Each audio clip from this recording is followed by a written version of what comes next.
झारखंड की सियासत में चंपई सोरेन की जेएमएम से बगावत के बाद मानो भूचाल सा आ गया है।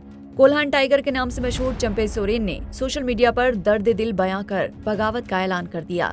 उनकी पोस्ट से ये साफ झलक रहा था कि वो सीएम पद से हटाए जाने के बाद से अंदर से टूट चुके थे, जिसके बाद उन्होंने ये फैसला लिया। बता दें कि चंपई सोरेन ने बीजेपी में शामिल होने के ऐलान के बाद जेएमएम से इस्तीफा दे दिया है। चंपई सोरेन ने एक पत्र भी लिखा है। चंपई सोरेन ने सोशल मीडिया प्लेटफॉर्म एक्स पर जानकारी देते हुए लिखा, संघर्ष जारी रहेगा।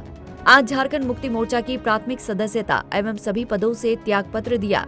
झारखंड के आदिवासियों, मूलवासियों, दलितों, पिछड़ों और आम लोगों के मुद्दों को लेकर हमारा संघर्ष जारी रहेगा। पत्र में उन्होंने लिखा है, झामुमो की कार्यशैली एवं नीतियों से हताश होकर पार्टी छोड़ने को विवश हूँ।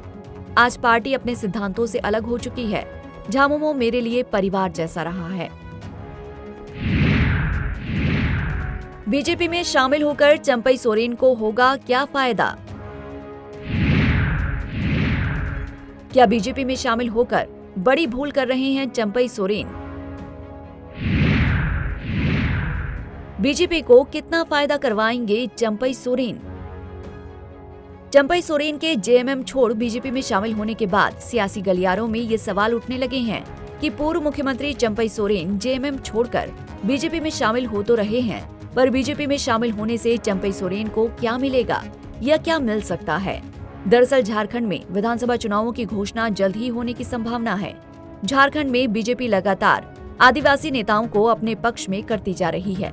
ऐसा इसीलिए भी है क्योंकि लोकसभा चुनावों में मिली शिकस्त के बाद पार्टी एक भी चुनाव में हार बर्दाश्त की स्थिति में नहीं है। पहले सोरेन परिवार की बहू सीता सोरेन को पार्टी में लाया गया और अब पूर्व मुख्यमंत्री चंपई सोरेन को पूर्व मुख्यमंत्री मधु कौड़ा की पत्नी गीता कौड़ा भी बीजेपी में आ चुकी हैं। कहा जा रहा है कि चंपई सोरेन 30 अगस्त को बीजेपी में शामिल हो सकते हैं, पर सवाल ये उठता है कि बीजेपी में आकर चंपई सोरेन क्या हासिल कर लेंगे? शायद आपके मन में ये सवाल उठ रहे होंगे कि हम ऐसा क्यों कह रहे हैं। दरअसल जेएमएम में तो कम से कम शिक्षा मंत्री का पद मिला हुआ था, लेकिन बीजेपी में इससे अधिक पाने की चाह अगर उन्होंने की तो ये उनका भ्रम होगा। अगर उन्हें ये लगता है कि बीजेपी उन्हें प्रदेश का मुख्यमंत्री बना देगी तो जाहिर है कि वो भूल कर रहे हैं। उदाहरण के लिए हेमंत सोरेन की भाभी सीता सोरेन को ही ले लीजिए। हेमंत सोरेन की भाभी सीता सोरेन भी जेएमएम छोड़कर बीजेपी में लोकसभा चुनावों के ऐन पहले आई थी। बीजेपी ने लोकसभा टिकट भी दिया, पर वो चुनाव नहीं जीत पाई। अगर कोल्हान क्षेत्र की 17 सीटें यानी कि इस क्षेत्र की कुल सीटें भी चंपई दिला देते हैं तो भी उन्हें मुख्यमंत्री तो बीजेपी बनाएगी नहीं, ज्यादा से ज्यादा उप मुख्यमंत्री बना सकती है। 7 बार विधायक रह चुके हैं चंपई सोरेन। बता दें कि चंपई सोरेन 7 बार विधायक रह चुके हैं और उन्हें कोल्हान का टाइगर भी कहा जाता है। उनके वरिष्ठता को देखते हुए ही हेमंत सोरेन ने उन्हें गद्दी सौंपी थी। राज्य की राजनीतिक व्यवस्था में उनका महत्व इस बात में निहित है कि संथाल बहुल 17 विधानसभा सीटों में से 12 पर लोगों ने सत्तारूढ़ झामुमो को चुना है। बात करें कोल्हान की तो कोल्हान डिवीजन में 14 विधानसभा क्षेत्र हैं।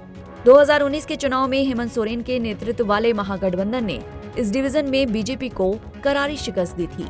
बीजेपी कोल्हान में अपना खाता खोलने में विफल रही और तत्कालीन सीएम रघुवर दास को बीजेपी के बागी सरयू राय के हाथों हार का सामना करना पड़ा था।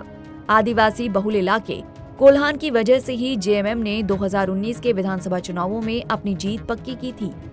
मोदी लहर और राम मंदिर लहर के बावजूद हेमंत सोरेन की जेएमएम ने 14 विधानसभा क्षेत्रों में से 11 पर जीत हासिल की और 2 पर कांग्रेस ने कब्जा किया।